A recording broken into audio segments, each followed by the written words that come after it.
So what is the molar mass of chromium for oxide? Well, you've come to the right place. We're going to do a very simple process, and here we go. Bam! So the first thing I'm going to do is write down the elements I see in the compound. So I see chromium, Cr, and I see oxygen. Next is then, that looks like a 6, or it looks like a 5-year-old 6. That's better. Next, we're going to write down the number of atoms, right, of each. So that's where the subscripts come into play. So at the bottom of chromium, there is an invisible 1 down there. So that means that there's 1 chromium atom. And then there are 2 oxygen atoms. Then we're going to take those number of atoms and multiply it by the mass of the element. Where do we find that? To the periodic table we go. These represent the masses. Chromium's mass is 52.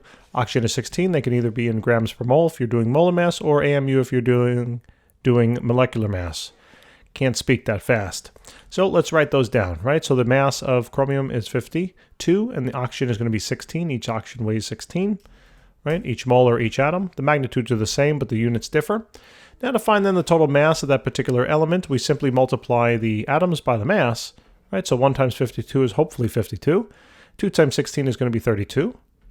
And then when we add this together, we simply get a total of then 84, and that is the total mass now of that compound. Since we're solving for molar mass, the units here are in gram per mole. Thanks for tuning in. That's how you find the molar mass of chromium for oxide.